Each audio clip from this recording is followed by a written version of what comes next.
Ito tayo ngayon ng fried sila. Kabayan.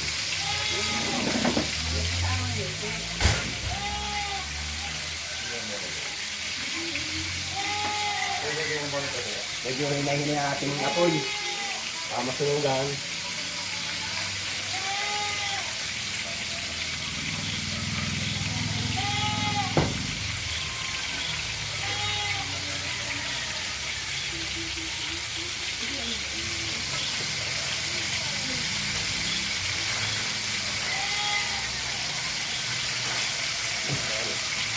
Ay, kita ko ba yan? So, kukunin natin yung mantika nyo.